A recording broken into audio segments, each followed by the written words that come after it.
Appreciation Month ngayon dito sa San Francisco. At alam niyo ba kung sino ang bida? Isang Pilipino at ang katutubong musika ng ating bansa.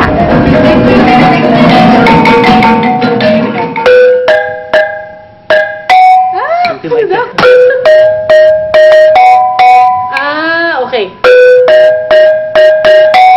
Yeah.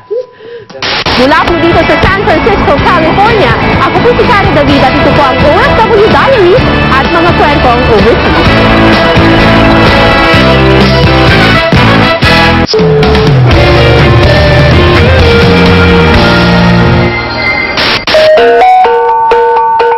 Kadalasan sa mga kabundukan lang natin naririnig ang ugong mula sa ating mga katutubong instrumento.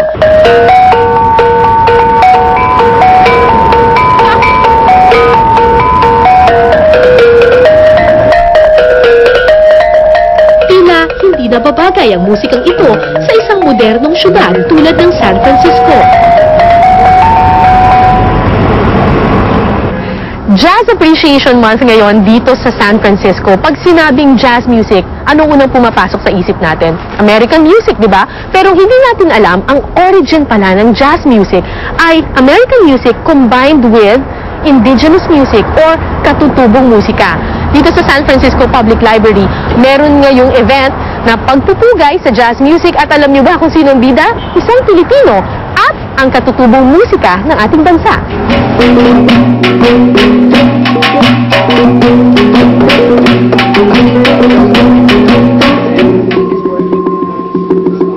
Nang makilala ko si Danny, nalaman kong mahigit 30 taon na pala siyang nasa Amerika.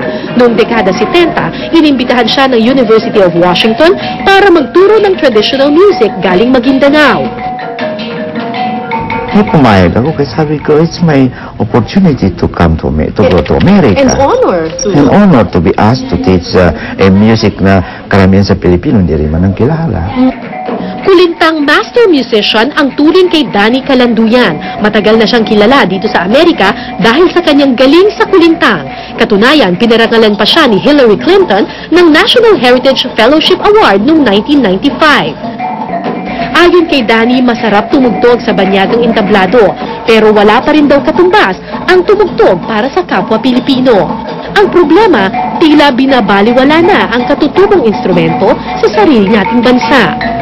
Hindi mo nakikita sa mga school, wala, nobody has encouraged to, encourage the kids to learn it. Marinig mo lang kung nasa village ka sa Pilipinas, ano bang traditional music kasi sinusuportahan ng government natin? Meron ba?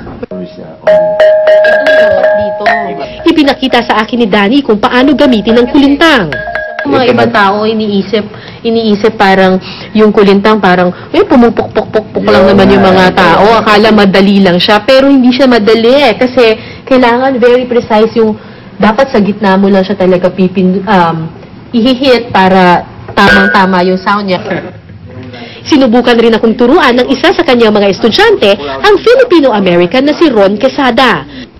Double beat. Double beat on 2 gongs. Right, traveling across. And then you have independent.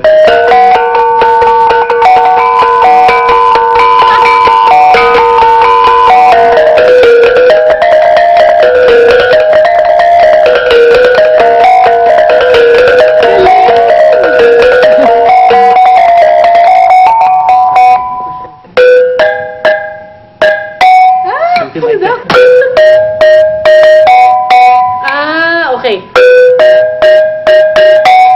Yeah. Kwento ni Ron, inaral niya ang instrumentong ito para lalo niyang maintindihan ang pagiging Pilipino. Very close. Almost. Ba't ka naman na-interest dito sa kulintang na to? Why? Bakit? Why? Because this is very beautiful and complicated music. That's my first, attraction to it. It's even nicer that this beautiful tradition is Filipino, so I can get in touch with my heritage by doing it. Okay. I can compensate for my lack of Tagalog skills.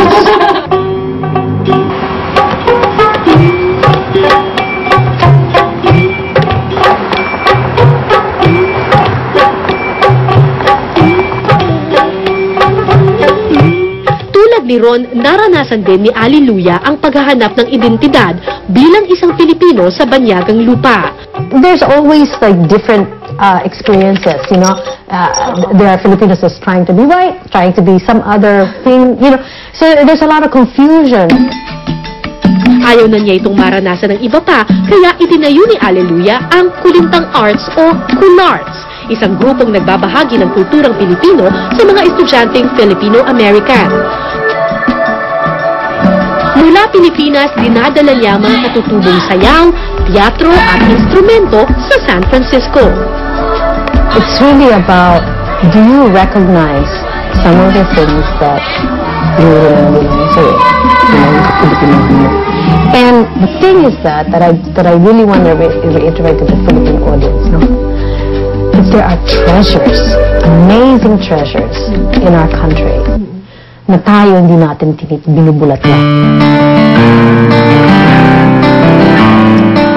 May maling pag-aakala ang ilang Pilipino na ang susi sa tagumpay ay gayahin ng iba. Pero nang makilala ko sina Danny at Alleluia, natuklasan ko na ang tunay na susi sa tagumpay ay hindi panggagaya, kundi ang pagyakap sa iyong pinanggalingan at ang pagiging totoo sa iyong sarili. Kung meron po kayong naisikwento, maaari po kayong sumulat sa amin, OFW Diaries, GMA Network Center, EDSA Corner, Timog Avenue, Diliman, Quezon City. Pwede rin po kayong mag-email, ofwdiaries@gmanetwork.com. Kapuso sa amang sulok ng mundo, ito ang kwento mo. Mula po dito sa Golden Gate Bridge sa San Francisco, California, ako po si Cara David at ito po ang OFW Diaries at mga kwentong overseas. Binabati ko lahat ang mga Pilipino dito and to our relatives back home. Batiin ko yung pamilya ko sa Pilipinas, mga kapatid ko at Lodi, thanks. Jimmy, thank you.